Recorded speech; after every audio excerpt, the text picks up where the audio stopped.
Dalam sebuah hadis yang diriwayatkan oleh Imam At-Tirmidzi, Rasulullah sallallahu alaihi wasallam pernah bersabda, "An Abdullah bin Mas'ud radhiyallahu an qala Rasulullah sallallahu alaihi wasallam, ala ukhbirukum biman yahrumu 'alan nar aw biman tahrumu 'alaihi an-nar, ala kulli qaribin hayyinin sahlin." Dari Abdullah bin Mas'ud radhiyallahu an, ia berkata, Rasulullah sallallahu alaihi wasallam bersabda, "Maukah kalian aku beritahu orang-orang yang tidak akan disentuh oleh api neraka, atau orang yang tidak akan masuk ke dalam api neraka? Mereka adalah setiap orang yang memiliki sifat qaribin hayyinin sahlin." Hadis riwayat At-Tirmidzi. Dalam riwayat yang lain disebutkan ala kulli hayyinin layyinin qaribin sahlin. Orang yang memiliki 4 sifat, yaitu sifat hayyin, sifat layyin, sifat qaribin, dan sifat sahlin. Shadaqa Rasulullah sallallahu alaihi wasallam. Jemaah yang dirahmati Allah, ada 4 sifat yang kita bisa ambil di dalam beberapa hadis tadi. Sifat yang sangat diistimewakan oleh Allah Subhanahu wa taala pada diri seorang hamba. Bahkan Nabi sallallahu alaihi wasallam sampai memberikan jaminan, siapapun yang memiliki 4 sifat ini tahrumu 'alaihin nar. Api neraka tidak akan membakarnya, atau dia tidak akan mungkin masuk ke dalam api neraka. Sifat yang pertama adalah sifat hayyin. Kalau kita membaca di dalam Al-Quran, di antara ayat yang menjelaskan tentang sifat hayyin ini adalah surat Al-Furqan ayat 63. Allah Subhanahu wa taala berfirman, A'udzu billahi minasy syaithanir rajim. Bismillahirrahmanirrahim.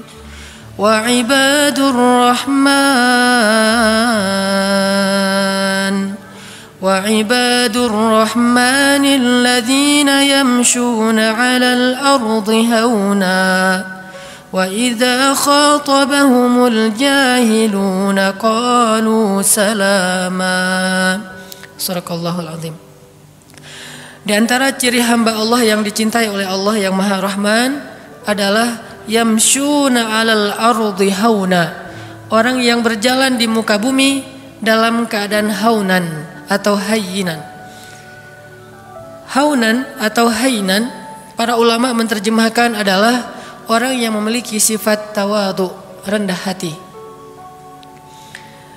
Dan sifat rendah hati ini adalah sifat dasarnya seorang hamba. Bahkan kalau kita memberi judul terhadap ayat yang pertama turun kepada Nabi SAW, maka ayat yang pertama turun kepada Nabi itu ada 2 judul atau 2 tema besar. Tema yang pertama adalah tentang kebesaran Allah, dan tema yang kedua adalah tentang kehinaan seorang hamba. Itulah ayat yang pertama turun kepada Nabi. Iqra bismi rabbikal ladzi khalaq. Ini ayat tentang kebesaran Allah. Khalaqal insan min 'alaq, ini tentang kerendahan makhluk. Atau Iqra wa rabbukal akram, Allah yang maha mulia, alladzi 'allama bil qalam, yang maha tahu segala sesuatu dan mengajarkan ilmu kepada manusia. 'Allamal insan ma lam ya'lam, mengajarkan kepada manusia apa yang sama sekali mereka tidak tahu. Jadi kalau kita mau ngasih judul terhadap ayat atau wahyu yang pertama turun kepada Nabi SAW, ternyata yang berhubungan dengan makhluk, ayat yang pertama turun itu adalah ayat tentang tawadhu, ayat tentang rendah hati, rendah diri bahkan di hadapan Allah, dan rendah hati di hadapan makhluk. Karena ini adalah sifat dasarnya seorang hamba. Tidak mungkin disebut hamba ketika dia meninggikan diri, menganggap dirinya mulia, menganggap dirinya di atas, menganggap dirinya tinggi. Karena dasarnya seorang hamba itu adalah rendah. Sehingga ketika seorang hamba meletakkan dirinya pada status yang Allah telah tempatkan dia, baru Allah akan memuliakan dia. Tidaklah seseorang bersedekah kecuali hartanya akan bertambah, dan tidaklah seseorang merendahkan dirinya kecuali Allah akan mengangkat derajatnya. Tapi sebaliknya, ketika seorang hamba menempatkan dirinya di posisi yang lebih tinggi, maka Allah akan menjatuhkan dia sebagaimana Allah menjatuhkan iblis. Ana khairum min, saya lebih baik daripada dia, kata iblis. Maka sejak saat itu iblis diusir dari surga dan dikutuk untuk selama-lamanya. Sifat rendah hati, bahkan rendah diri di hadapan Allah Subhanahu wa taala adalah identitas aslinya makhluk. Identitas aslinya hamba, dan inilah ciri hamba yang dicintai Allah Subhanahu wa taala. Hayyin. Kalau kita belajar kepada Rasulullah sallallahu alaihi wasallam, di antara contoh-contoh bagaimana Nabi menunjukkan hayyinan, sifat tawadu, rendah hatinya beliau kepada sesama, adalah kisah ketika Nabi sallallahu alaihi wasallam duduk di antara sahabat-sahabat Ahlu Sufah.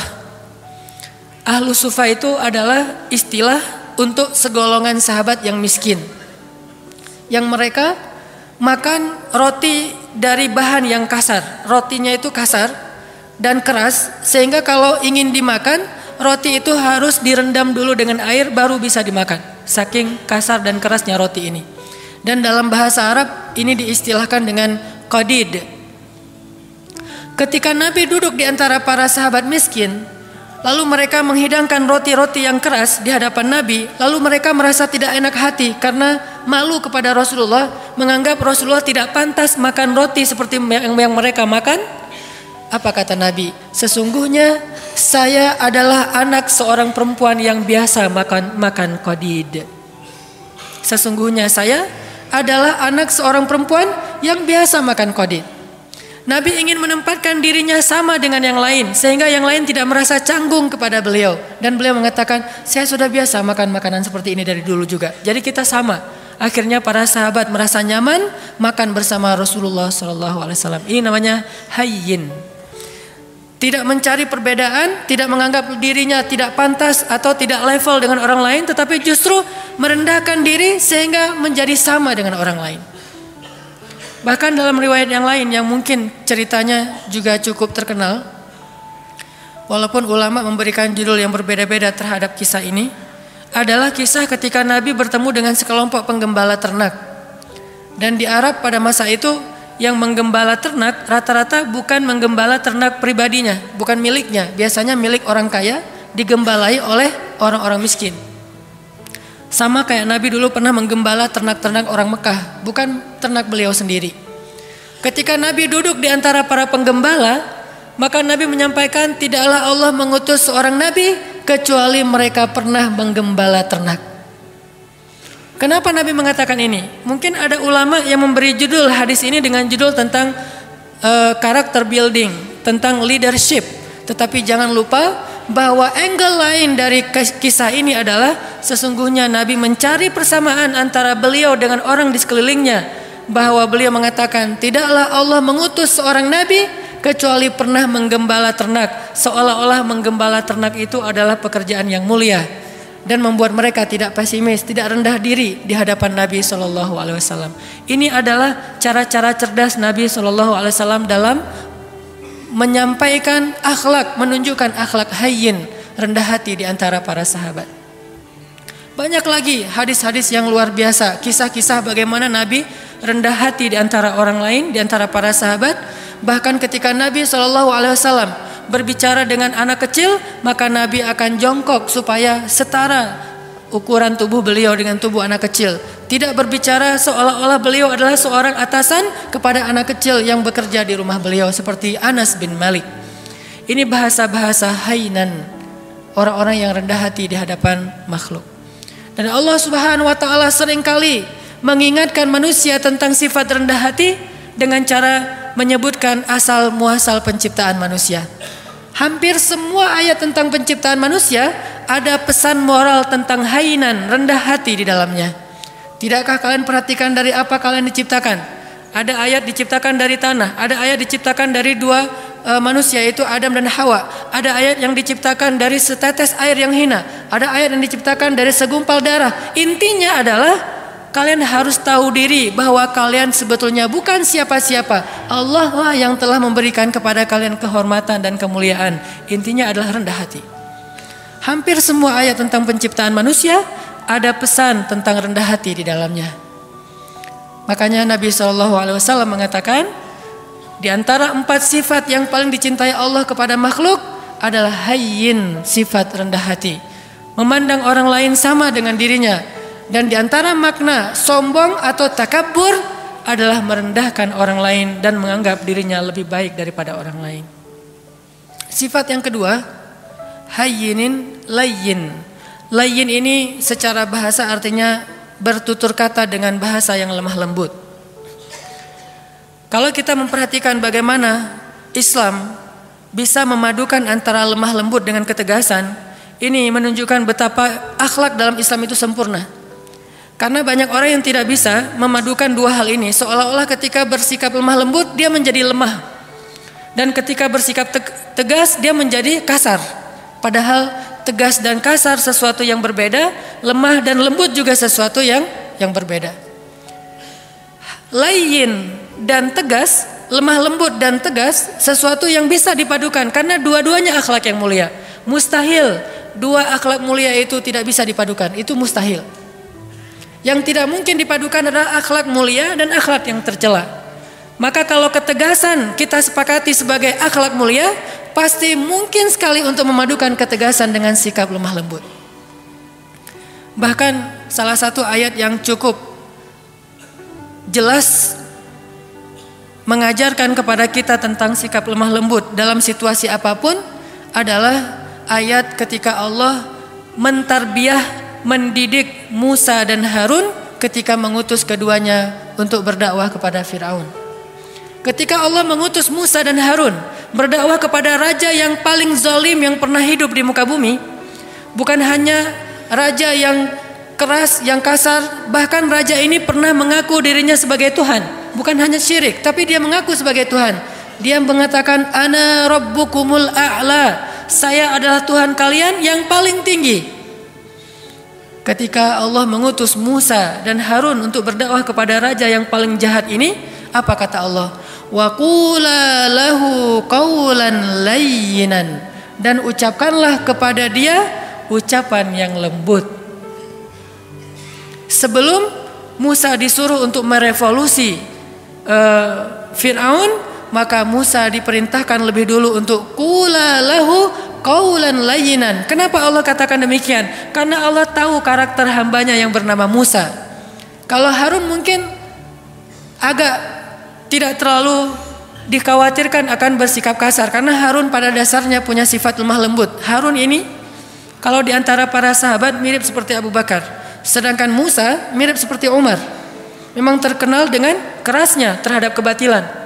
Sehingga sebelum Musa bersikap keras atau tegas kepada Fir'aun, maka Allah memberi dia briefing, memberi dia nasihat, qula lahu qawlan layyinan, katakanlah kalian berdua kepada dia ucapan yang lemah lembut. Dan perhatikan juga kisah Ibrahim ketika berdakwah kepada ayahnya. Begitu ayahnya marah-marah kepada Ibrahim, bahkan mengancam akan merajam Ibrahim, apa kata Ibrahim? Qala salamun alaik, sa'astaghfiru laka rabbi, innahu kana bi hafiyya. Kata Ibrahim, salam, gak apa-apa wahai ayah, aku akan minta ampun untukmu kepada Tuhanku, sesungguhnya Tuhanku sangat baik kepadaku. Qawlan layyinan, sebelum kalimat-kalimat yang lain. Bahkan Nabi SAW bersabda, sesungguhnya Allah itu maha lembut dan mencintai kelembutan, dan Allah akan memberikan kebaikan melalui jalan yang lembut yang tidak diberikan dengan cara-cara yang kasar. Maka muncullah salah satu kisah yang cukup fenomenal dalam kehidupan Nabi tentang sifat lemah lembut, adalah adegan ketika ada seorang laki-laki Badui buang air kecil di dalam Masjid Nabawi. Ini masjid tersuci nomor 3 di dunia bagi kaum muslimin. Setelah Makkah, nomor 2 bahkan setelah Makkah, kemudian Nabawi, kemudian Masjidil Aqsa.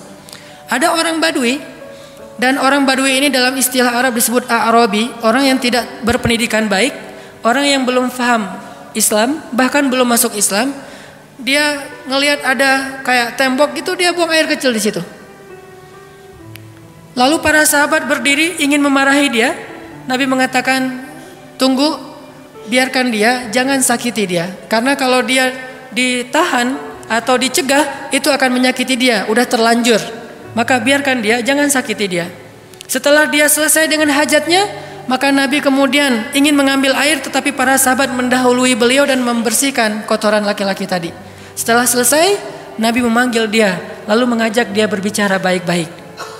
Walaupun tidak disebutkan secara detail apa yang Nabi ucapkan kepada laki-laki ini, tetapi kesimpulannya dengan kelembutan Nabi bertanya tentang siapa namanya, dari mana asalnya, lalu memberi nasihat, ini tempat apa, kenapa tidak boleh buang air kecil di sini.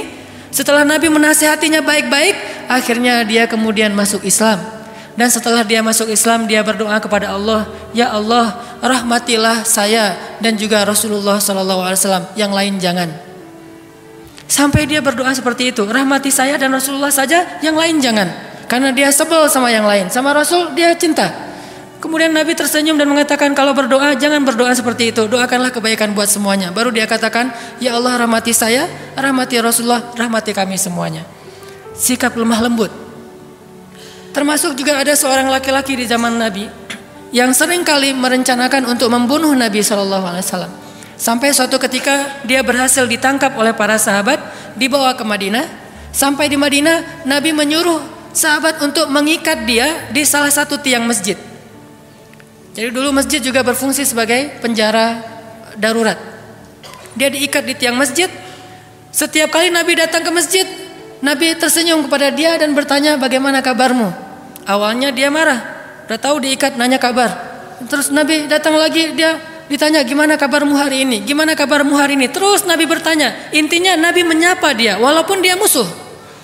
Dan ternyata lama-kelamaan dengan sapaan Nabi yang lembut, tulus, dan senyum Nabi yang luar biasa, akhirnya dia menjawab, baik wahai Muhammad.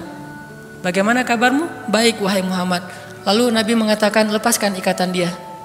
Setelah dilepaskan ikatannya, Nabi bertanya kepada dia, menurutmu apa yang harus kami lakukan kepadamu? Kata dia, kalau engkau mau lepaskan saya akan pulang ke kampung saya, akan saya ambil harta yang banyak, lalu saya berikan kepadamu tebusan terhadap diri saya, dan peganglah janji saya. Maka Nabi mengatakan, tidak, engkau tidak perlu menebus, engkau bebas.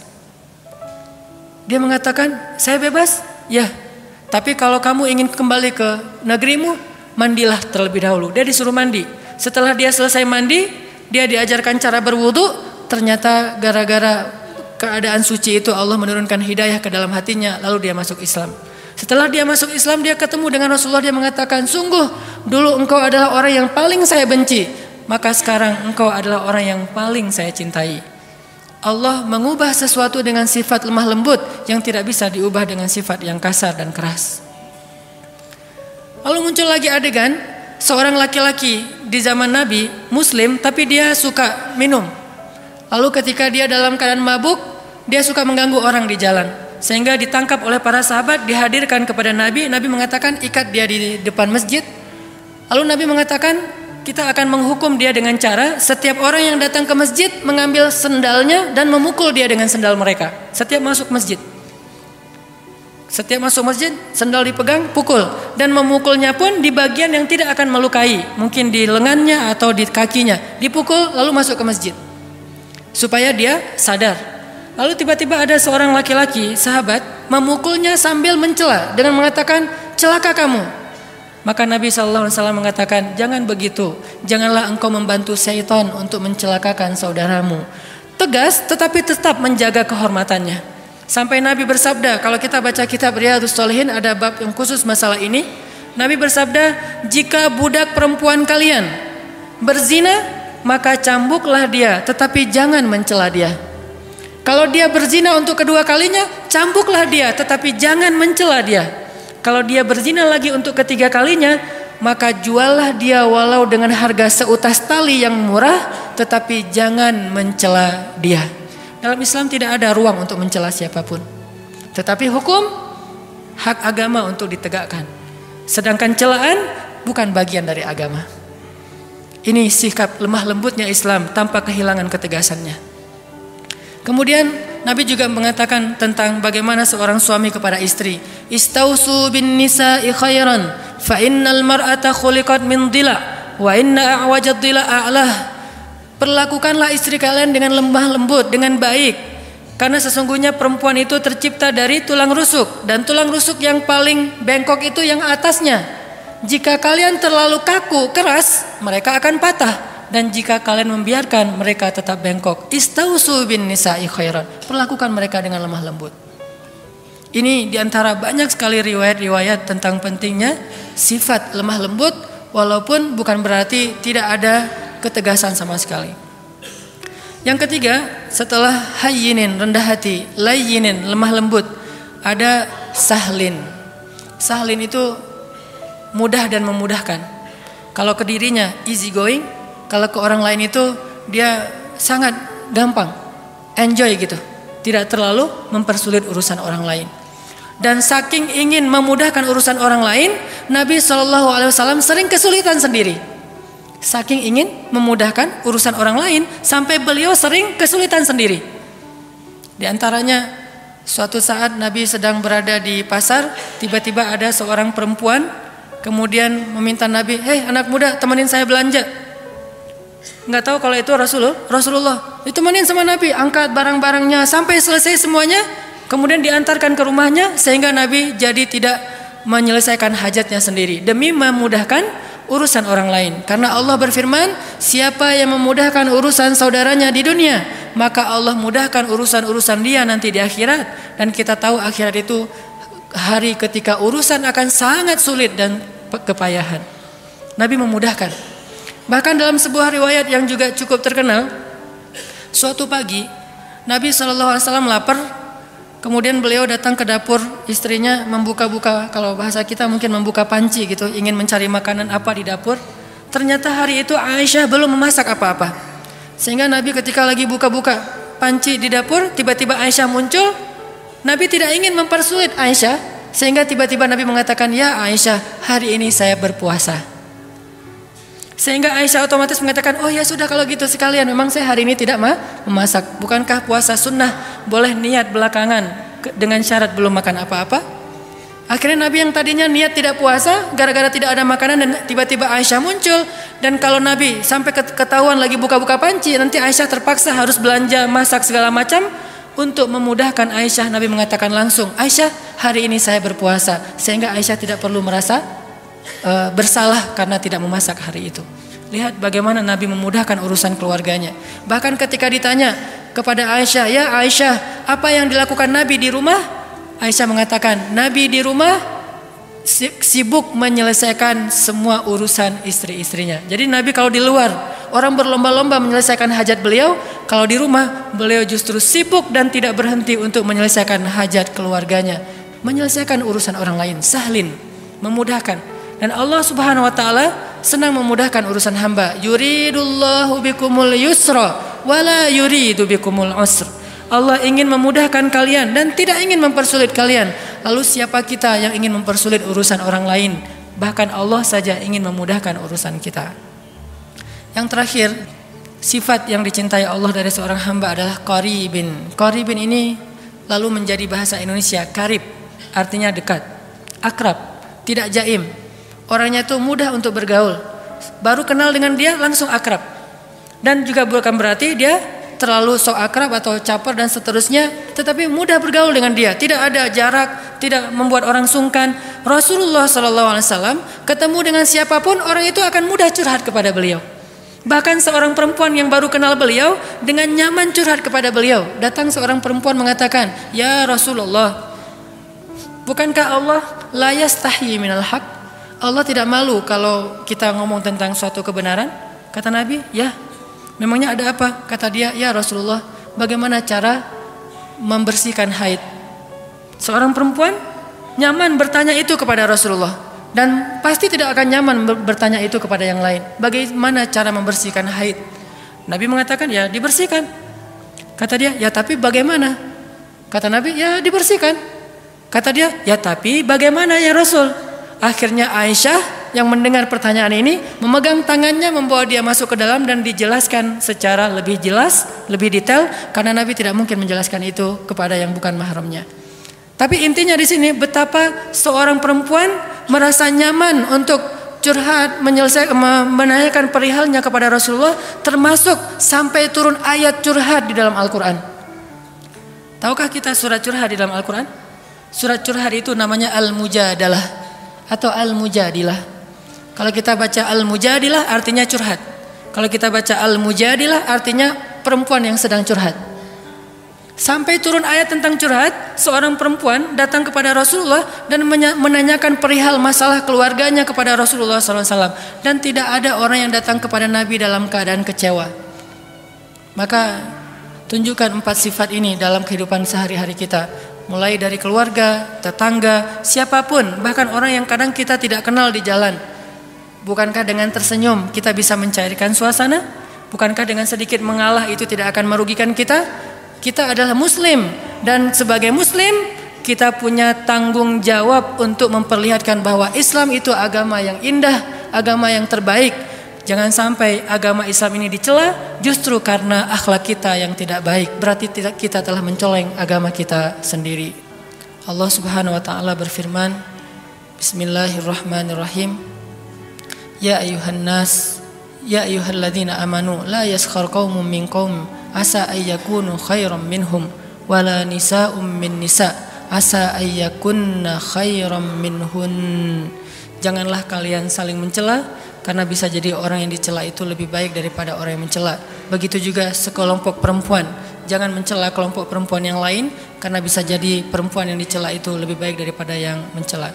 Intinya ayat-ayat akhlak di dalam Al-Quran itu sangat banyak, dan jangan lupakan bahwa akhlak itu sama pentingnya dengan akidah dan ibadah. Dan bukan berarti mengambil akhlak membuang akidah dan ibadah, atau sebaliknya mengambil akidah dan ibadah saja tapi mengabaikan akhlak. Islam adalah sebuah kesatuan. Memahami Islam itu harus kafah. Udkhulu fis silmi kafah. Masuklah kalian ke dalam agama ini secara utuh. Utuh artinya tidak mengambil sebagian ayat dan membuang sebagian yang lain. Mengambil satu sunnah dan membuang sunnah yang lain. Mengambil satu syariat dan membuang syariat yang lain. Maka siapapun yang membeda-bedakan antara satu ayat dengan ayat yang lain, satu sunnah dengan sunnah yang lain, satu syariat dengan syariat yang lain, sungguh dia tidak beriman kepada Allah Subhanahu wa taala. Yukhadi'una Allah walladzina amanu wama yakhda'una illa anfusahum. Mudah-mudahan kita bisa mengamalkan ayat dan hadis-hadis tentang akhlak ini dalam kehidupan kita, dan Allah Subhanahu wa taala memberikan apa yang dijanjikan kepada kita, yaitu terhindar dari api neraka. Terakhir, marilah kita sama-sama berdoa. Dan saya selalu berharap kaum muslimin di seluruh dunia, hari Jumat adalah yaumud du'a, hari diijabahnya doa. Maka bantulah saudara-saudara kita di Suriah, di Palestina, di Rohingya, di seluruh dunia, termasuk mungkin yang di Indonesia seperti di Aceh dan di seluruh Indonesia. Bantulah mereka dengan doa. Mudah-mudahan doa-doa kita akan meringankan urusan-urusan mereka dan akan mendatangkan pertolongan Allah Subhanahu wa taala kepada mereka. Bismillahirrahmanirrahim. Allahumma ighfir lana walil muslimin. Allahumma ighfir lana waliwalidayna warhamhuma kama rabbayana shighara. Allahumma inna nas'aluka al-huda wat-tuqa wal-'afafa wal-ghina. Allahumma a'inna ala dhikrika wa syukrika wa husni ibadatik. Rabbana atina min ladunka rahmah wa hayyi' lana min amrina rashada waj'al lana min kulli dhiqin makhraja wa min kulli hammin faraja wa min kulli usrin yusra. Allahumma ansuril Islam wal muslimin. اللهم انصر المسلمين في فلسطين اللهم انصر المسلمين في سوريا اللهم انصر المسلمين في العراق اللهم انصر المسلمين المستضعفين المظلومين في رهينيا اللهم انصر دعوتنا يا الله اللهم اشف صدور المسلمين يا الله اللهم اجعل بلدنا هذا إندونيسيا بلدا آمنا بلدا آمنا بلدا آمنا وارزق أهله من الثمرات من آمن منهم يا رزاق ربنا هب لنا من أزواجنا وذرياتنا قرة أعين واجعلنا للمتقين إماما. Ya Allah, ya Arhamar Rahimin, ampunkanlah dosa-dosa kami ya Allah, maafkanlah kesalahan kami ya Allah. Ya Arhamar Rahimin, anugerahkanlah kepada bangsa kami ini pemimpin-pemimpin yang taat kepadamu dan adil kepada manusia. Berilah petunjuk-Mu kepada pemimpin-pemimpin kami dan bimbinglah ulama-ulama kami. Berilah hidayah-Mu kepada pemuda-pemuda Islam di Indonesia dan bangkitkanlah Islam di tangan-tangan para pemudanya. Berikanlah kepada kami keluarga-keluarga yang menjadi penyejuk mata kami dan jadikanlah kami imam dalam ketakwaan. Ya Arhamar Rahimin, bantulah saudara-saudara kami di seluruh dunia, saudara-saudara kami di Palestina, di Suriah, di Irak, di Myanmar, di Yaman, di Mesir dan di seluruh dunia ya Allah. Bantulah saudara-saudara kami di Nanggro Aceh Darussalam dan kuatkanlah kesabaran mereka. Hindarkanlah negeri ini dari malapetaka dan musibah-musibah yang akan mengambil dan menyakiti urusan dan menyulitkan urusan kaum muslimin. Ya Arhamar Rahimin, satukanlah barisan kaum muslimin, satukanlah hati kaum muslimin. Engkaulah yang menggenggam hati hamba-Mu, tidak ada daya dan upaya kecuali dengan kebesaran-Mu ya Allah. Ya Arhamar Rahimin, jadikanlah kami termasuk di antara orang-orang yang menolong agama-Mu. Jangan Engkau biarkan kami menjadi orang yang hanya duduk berpangku tangan dan membiarkan agama-Mu dalam keadaan terlunta-lunta. Ya Arhamar Rahimin, selamatkanlah kami di dunia dan di akhirat. Jauhkan kami dari azab kubur. Berikanlah kepada kami husnul khatimah. Rabbana atina fid dunya hasanah wa fil akhirati hasanah wa qina adzabannar. Qulu qawli hadza wastaghfirullaha li wa lakum innahu huwal ghafurur rahim.